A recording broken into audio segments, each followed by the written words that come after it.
Well, the leader of the Labour Party, Peter Obi, has expressed a deep concern over Nigeria's skewed budget passed by the National Assembly, which he says is undermining Nigeria's needs because of the political class's interest.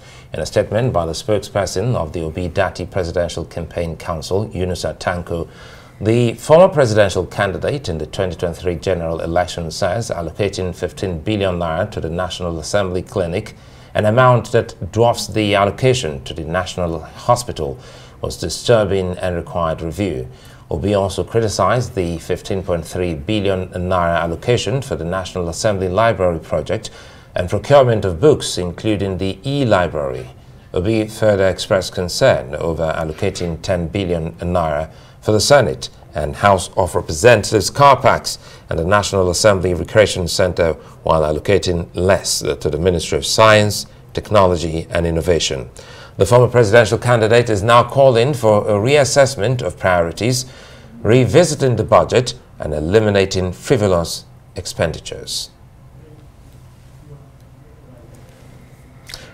Right, we have Dr. Sam Amadi, Arise News analyst, joining us.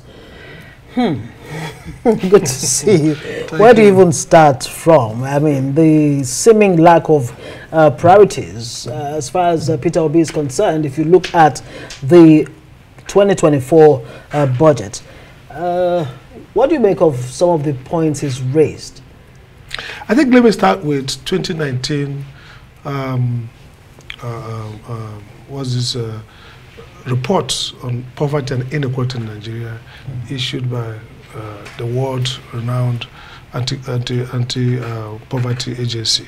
And they said three things they listed. They said the reason why we have inequality spreading poverty is, first, Nigerian national budgets do not go to address drivers of development, healthcare, education. So this is not Nigeria, okay?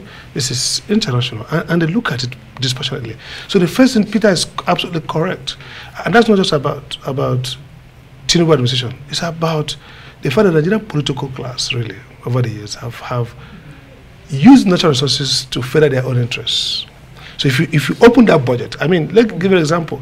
I'm doing a book on economic development in the Eastern Nigerian Diamond, and I had to go to the National Archives in Enugu. People come from Edo State to come there.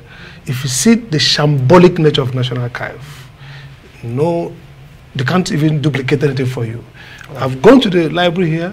So social production of knowledge, you don't invest in knowledge production. Look, so if you can only give 1 billion, for example, to National Library, I mean, if you go there, you know, no microfiche. I mean, look, when I was writing an essay at Harvard Law School, when I was doing a doctorate, I could find every speech by all Nigerian leaders during the Civil War. Wow. In microfiche, it comes out. Today here, I'm struggling to find budgets, Eastern Nigeria, Western Nigeria, in the 1960s, 1962, documented. Knowledge production. So what Peter is saying is not politics, really. Yeah. We need to change the investment, how we use national budget. You know, you can't talk about national. Look at the people who die for preventable. I lost a pastor who used to be an American citizen, came to set up his own church here. You know, there's no what they call filibrator, whatever. Yes. That you need to defibrillator. Exactly, because his temperature, the pulse was very low. They couldn't find it. He went to one of the best private hospitals in Guarimpa, National Hospital. They couldn't get him; was already dead. So really, so this is morbid. Yeah. The fact that we could fund very like look at the power sector talking about. If you look at the budget, it's got maybe we're not even funding enough of the investment we need to have power to drive development. So let's forget Labour Party, PDP. Yeah. I think the point is either supplementary.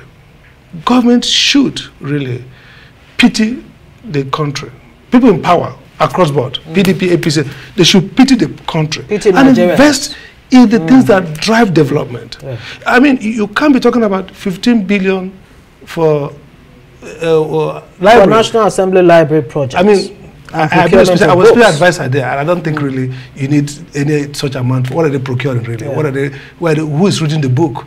Just yesterday, I was a keynote speaker. I spoke at a training for legislative aides, and I can tell you that the quality of personnel and even knowledge and processes and rigor is very low. But how really much of a by the way, it's Oxfam who did the report in 2019. Okay, good. How much of a disservice our lawmakers, giving to the country, knowing full well? Because if you look at this, I'm just trying to look at it again. It really doesn't make sense. You're saying 15 billion naira for the National Assembly clinic.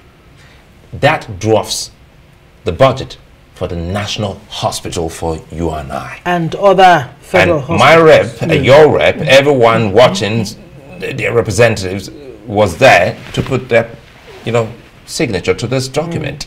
That more is for their health and less for the populace. And more for, if you like, procurement gains. I mean, because basically, they're not even going to go and read those books. Nobody's going to refer to any book, I can tell you.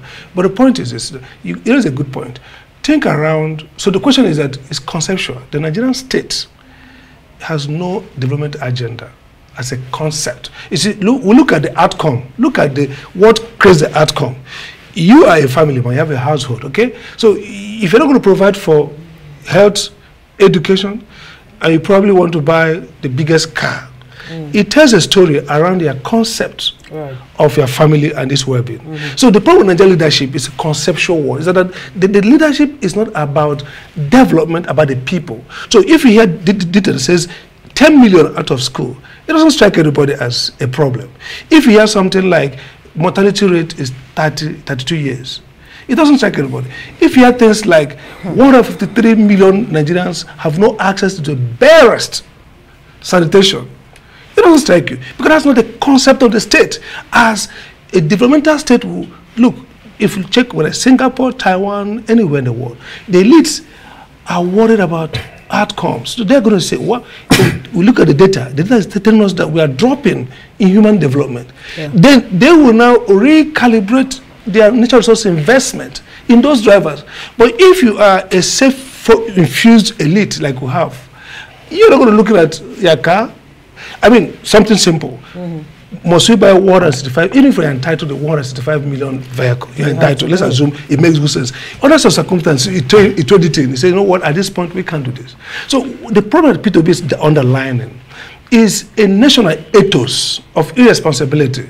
We don't invest in our family, we don't invest in the things that drive well-being, we don't even invest in our own well-being, because essentially, these senators, House of Reps, people in government, agency heads, they're not going to only focus on National Assembly Hospital. I mean, they will go back to their villages, they have relatives who access. So I think we need to have a new orientation to say, look, we are closing down, we are getting to die together. I think you're ahead of us. Before that orientation, can't this be reworked? Yeah. Of course, it ought to. No, I mean, that's what Peter Obi is calling for. There's a need to review, rework, revisit the budget, I think and with the scandal on the budget, the legislative power in the Constitution allows the National Assembly to do something about the budget.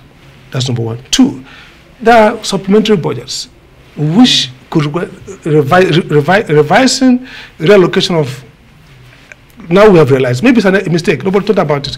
Now we now know what should we do next. So I totally agree with P2B that it's revisable and ought to be so, because look, how much are we stealing? How much are but how more troubling is it that this is actually coming from the National Assembly that ordinarily should be reflecting the interests and the priorities of the people?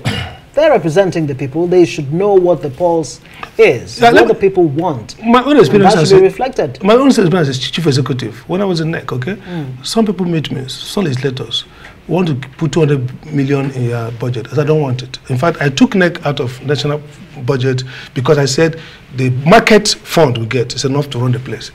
So what do you know that most of this money you see that looks like accidental, they just miss the road.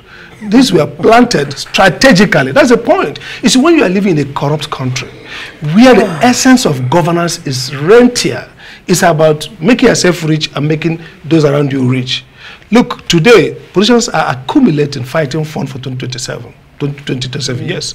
And so the budget reflects the overwhelming obsession with power. And because our policy is monetized due to INEC's own failure to regulate campaign financing effectively, people are building the war chest for election. So don't think that these guys don't know that those funds are misallocated. The question is, do we have enough political incentive to now say, is there accountability? To take it this way, if the politicians know they're going to run into trouble making those misallocations, they lose election, and that's why you can't overemphasize the need for a transparent electoral system. Yeah. So that would be a compelling force for them to change and respond to what people want. It even should start from the party level. I mean, you heard Salisu Lukman say, look, it's time to take back the political parties from the big pockets, you know, relying on governors. Absolutely. And the only way can do, for example, to finance this. If I was INEC chairman, I will overregulate the political parties. I will issue guidelines on election affairs. Everything will be guided. If you don't see, the idea of laissez-faire political party regulation will kill democracy. You have to deeply regulate them, how they behave, how they elect people, so that by the time you constrain the power of money and network, then the parties themselves become structure for development. Then it feeds back into parliament and people in government. So now we are running a reckless buccaneer political system, you know, that is both paranoid, traumatized, and totally, you know, chaotic. It's not investing in people, it's not investing in institutions, it's basically, you know, leading the country to, you know, some level of crisis. So I totally agree with Peter Obi. This is not about Labour Party or APPC. I think we should, because public finance is critical to outcome. I mean, the only way you can get better healthcare, better education, better road is that you are investing finance in the right places that drive development and that improve human condition. We'll have to leave it there. Dr. Sam Amadi, as always, a delight to have you.